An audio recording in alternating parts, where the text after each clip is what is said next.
Graças a Deus, aos lugares. Eu fui informado aqui pelos assessores, estou me assessorando aqui na direção da convenção, e o apóstolo Medeiros não vai poder falar agora, porque o almoço está comigo, o almoço vem de fora, ele tem que ser servido logo, senão vai ficar esfriando aí. Então, nós vamos alterar a expectativa, nós vamos almoçar primeiro e depois o apóstolo Medeiros vai falar. Quando eu falo vamos almoçar primeiro, todo mundo pagou a inscrição, vamos almoçar aqui.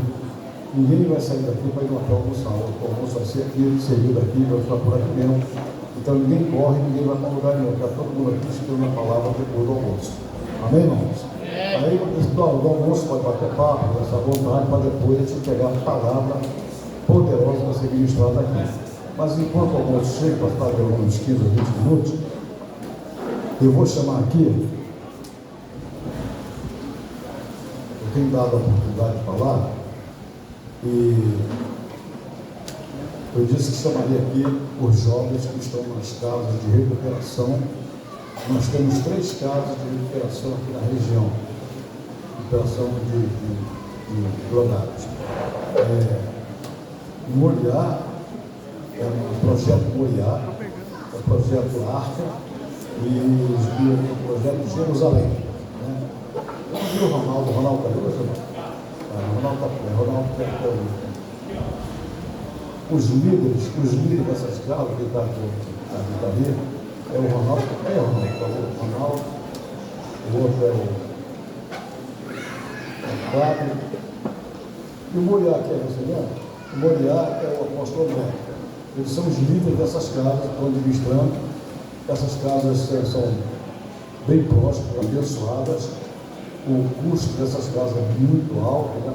Mas tem muitas pessoas colaborando, ajudando, abençoando, e Deus está fazendo coisas maravilhosas. Eu visito de vez em quando e realmente eu posso dizer que as casas de recuperação dessa rede, elas são diferenciadas de muitas casas de recuperação que você vê por aí, onde tem organização, tem limpeza, é bagunçado, é mal administrado. Aqui não, aqui o negócio funciona direitinho, e eu agradeço a eles aí, ao André, ao Ronaldo, ao Fábio, pela administração dessas casas de recuperação.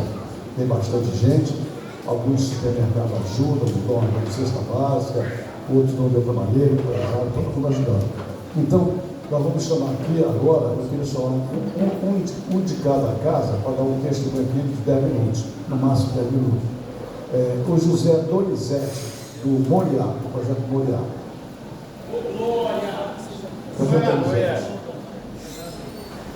Amém, aleluia.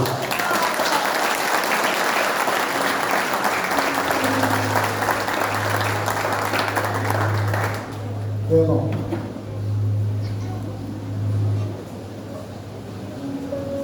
Vamos, Donizete, vamos ver, Donizete, para você, ok? Parabéns. Você é lá no Moriá, onde o André. Eu queria que você dissesse aqui na frente de todo mundo, para mim tomar uma atitude, se for o caso, se por acaso o André está lhe tratando bem.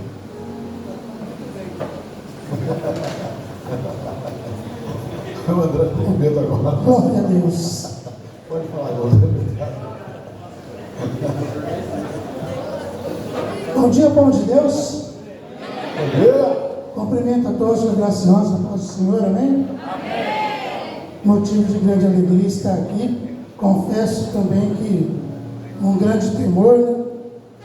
Estar na presença de grandes homens e mulheres de Deus. Eu quero ser grato aqui a Deus por essa rica oportunidade de poder compartilhar com os irmãos e irmãs um pouco da minha história, né? Grato ao apóstolo André, meu paizão na fé, apóstolo Paulo Ventura, né? Que prove a Deus ele está dando essa oportunidade de estarmos aqui reunidos, e graças a muito mais pessoas, né? Que fizeram parte de eu estar aqui nessa manhã, compartilhando com os irmãos. Eu quero ser velho, como disse já o apóstolo, percebeu? Eu tenho apenas 10 minutinhos. E eu tenho um testemunho dividido em 2 partes. Uma parte de testemunho do tempo de escravidão, e a parte do testemunho de quando eu tive um encontro com Cristo. E eu tirei uma palavra que se encontra no livro de Mateus, Evangelho de Jesus Cristo, segundo escreveu Mateus, seu capítulo 8, que vai falar da purificação de um leproso. Não está escrito assim, todos encontraram?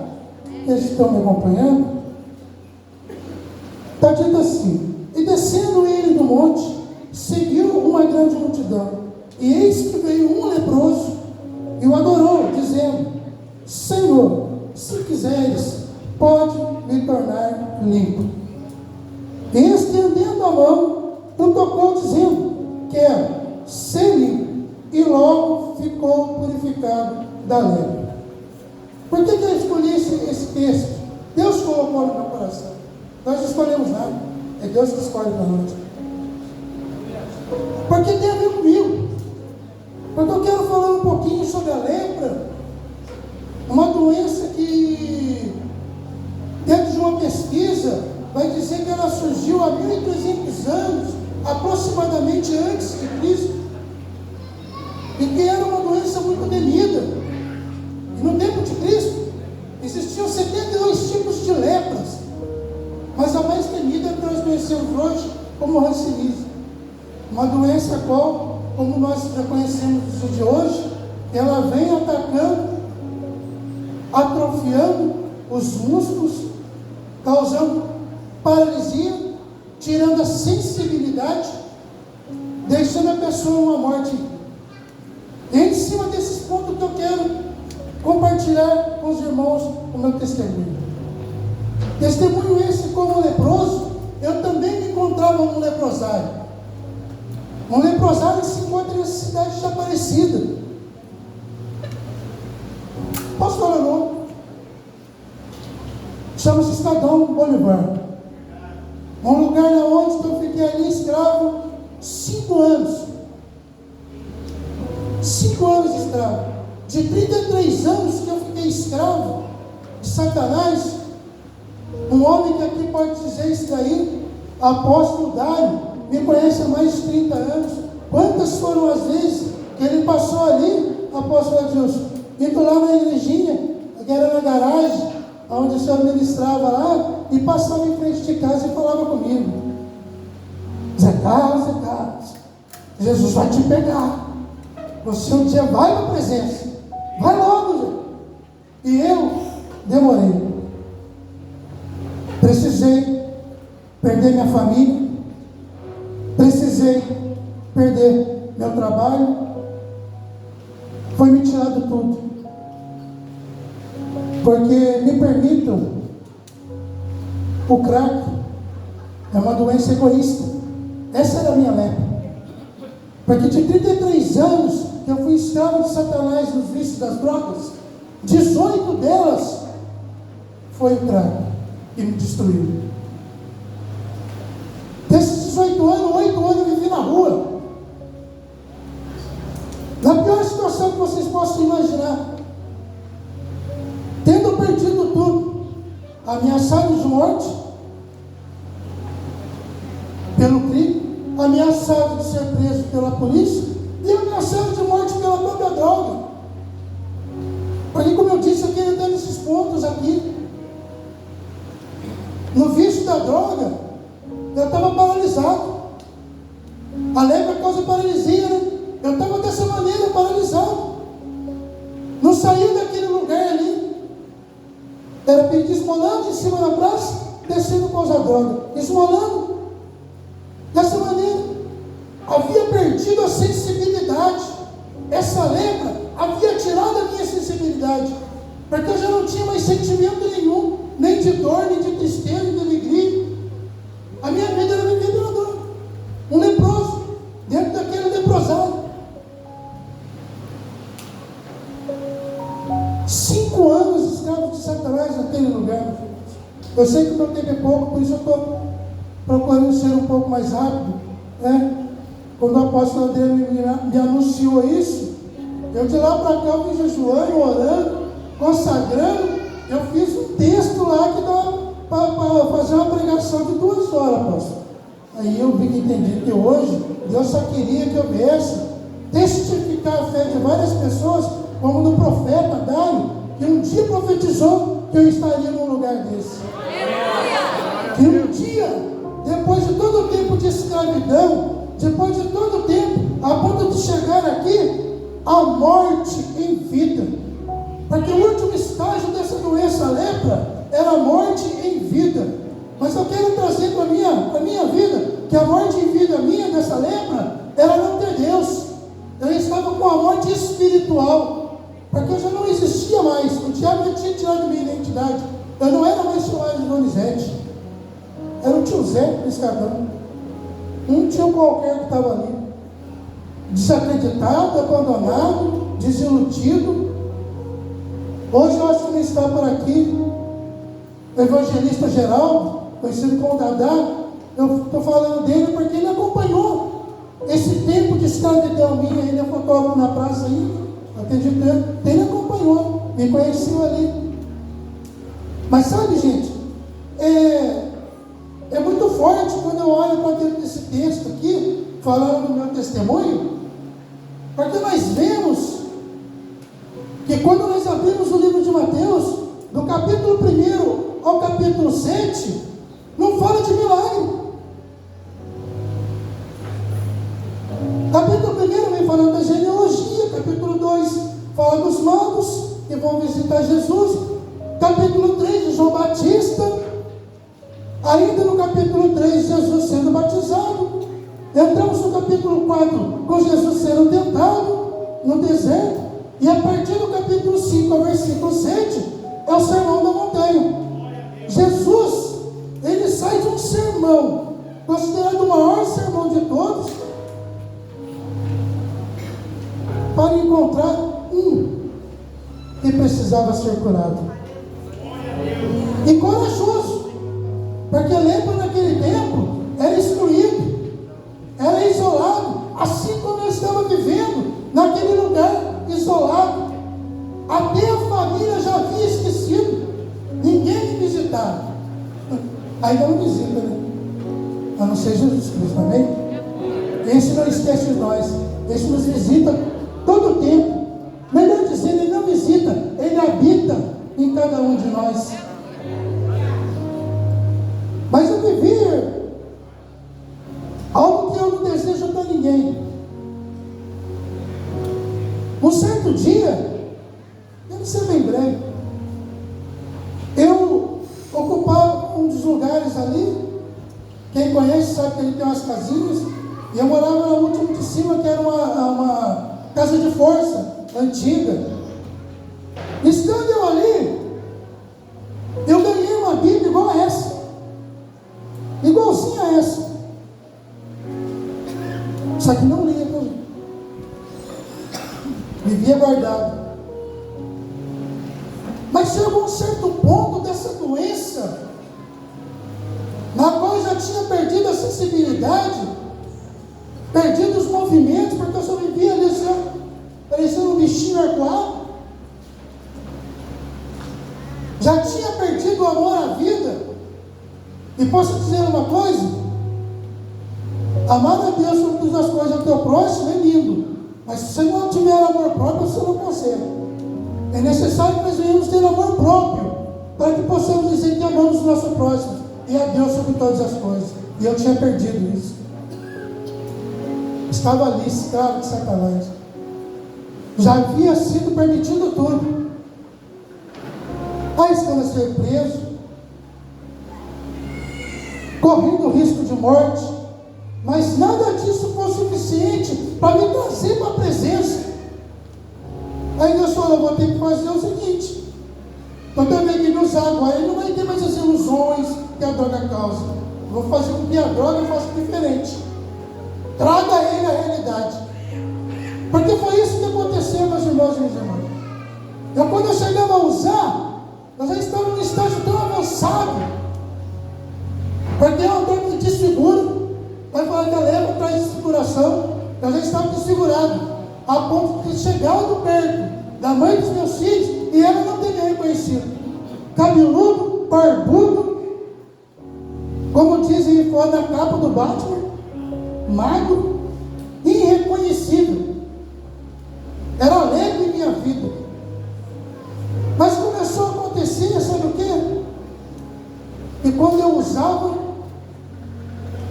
dava uns 5 minutos, eu olhava para lá, eu olhava para cá, eu ajuntava esse quarto, eu olhava para o fundo desse quarto, que tinha uns 10 metros por 5 de comprimento, ainda está lá, creio eu, não foi derrubado. E aquilo ali me trazia a realidade, porque eu começava a sentir o odor daquele lugar, que não era o cheiro, era o odor, mas eu sentia o odor daquele lugar, enquanto que rato passava correndo por cima do meu peito, e eu assustava, olhava para lá e falava, meu Deus do céu, como que eu não consigo enxergar isso?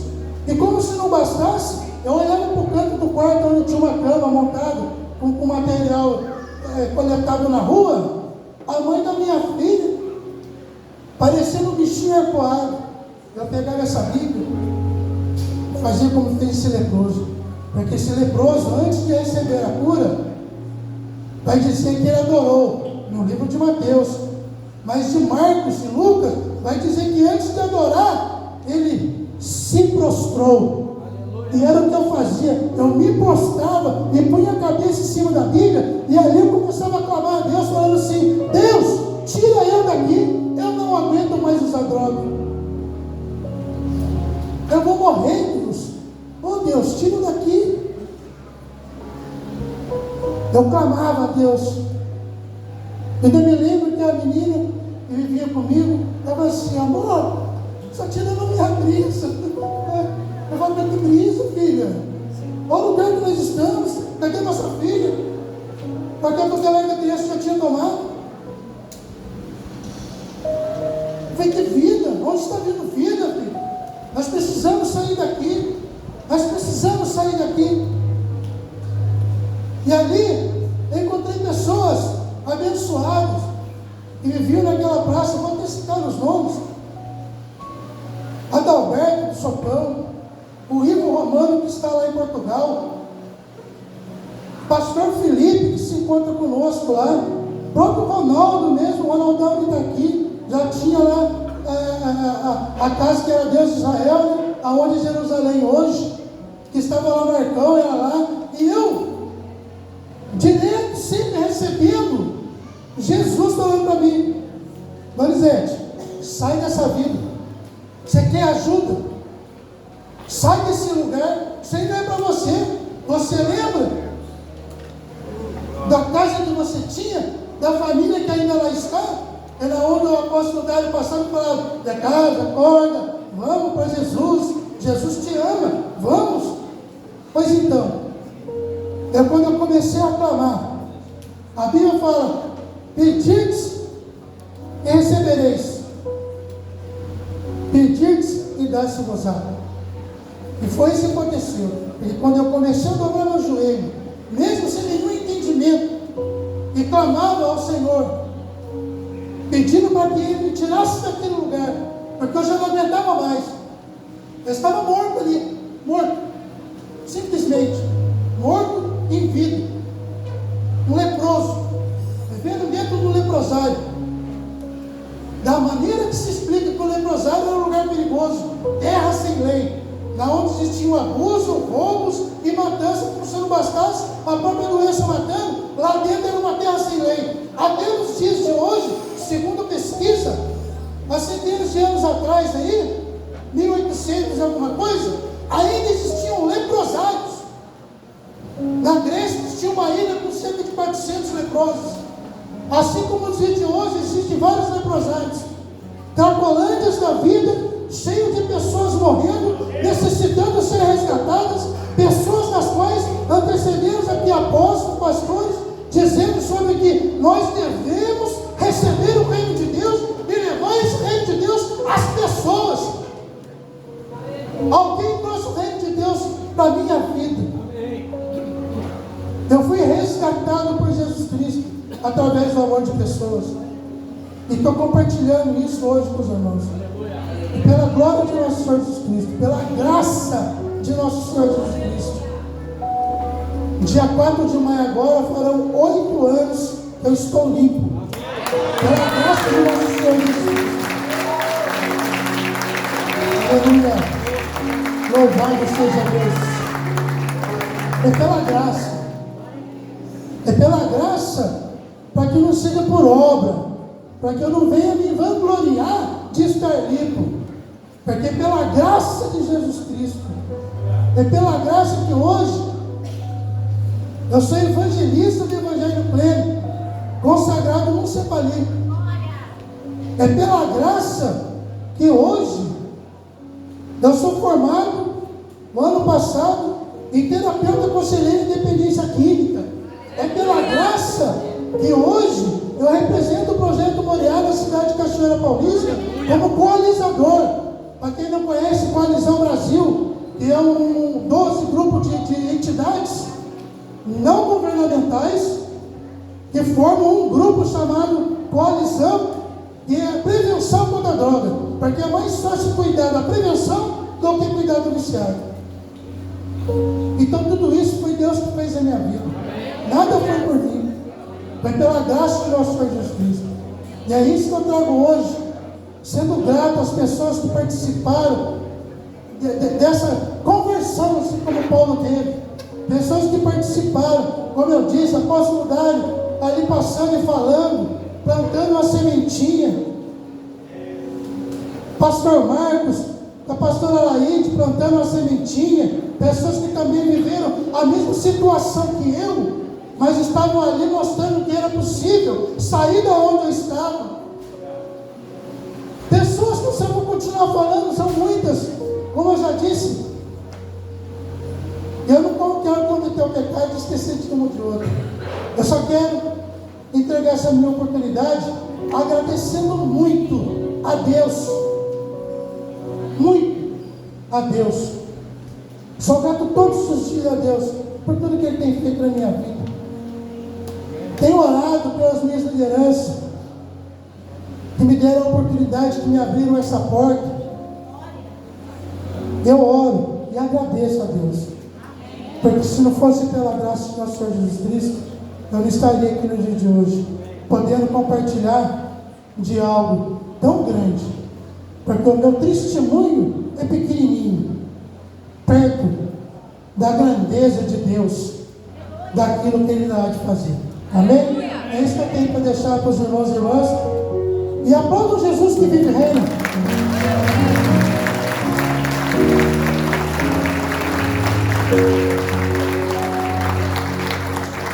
É realmente uma bênção muito grande quando tiver um negócio desse acontecer, né? E principalmente as pessoas que no entorno dele o ajudaram a ser resgatado e trazer de volta à vida, e viu testemunhando aqui, né? Isso é um milagre acontecer, e é um serviço que a igreja faz com muito amor, com muita alegria, o esforço, a luta que é, não é fácil não, foi bom testemunho aqui, mas o dia a dia, né? O dia a dia dentro da casa é muito complicado, é muito difícil, é gente que tem abstinência, gente que vai embora, gente que leva a droga lá para dentro, então eles, os líderes, têm que ter uma responsabilidade muito grande, é um trabalho muito difícil. Eu admiro o ministério, de quem tem esse ministério, é sofrido, é duro, e tem que ter coragem, tem que ter muita coragem. Deus não me deu esse ministério. Aí um dia, muito tempo atrás, mais de 20 anos atrás, a igreja se esgotou, nós tínhamos que fazer isso também. Eu disse, mas eu não entendo disso, eu nunca fui drogado, então eu não gosto de vender esse negócio. Se botar cocaína na minha frente, eu vou pensar que é tal. Eu vou jogar lá no corpo, não vou, sei lá. Então não tem prática com isso. Mas de tanto encher a minha paciência, eu acabei cedendo, né? Tá bom, então eu vou fazer. E foi uma época que o pessoal da igreja começou a ajudar, a gente estava indo na rua Medina, no Rio, aí trouxeram um viciado uruguaio, que estava nas ruas do Rio de Janeiro, até um tremendo guitarrista aí. Ele veio, depois veio um angolano também, depois veio uma pessoa de Manaus, jovem de Manaus, e um quarto lá que eu não me lembro onde era. E tudo pessoa teve boa família, né? Esse de Manaus, a família dele era todos de pilotos de avião, era uma família de classe média, mas ele estava jogado na rua. E nós levamos para a igreja para recuperar. O Uruguai também, o angolano era muito empresário de São Paulo. E os quatro, não tinham de botar, colocamos dentro da igreja. dormiam na igreja, dava comida, dava janta, tinha banheiro para tomar banho, tinha tudo, tinha lugar para hospedar e ficaram lá. E, irmãos, eu não tenho entendimento, tenho paciência, os irmãos querem fazer de qualquer maneira. Aí um dia, os igrejas estavam fechados, dormiam lá dentro. Aí, 3 horas da madrugada, recebo uma ligação em casa. Recebo uma ligação no telefone fixo.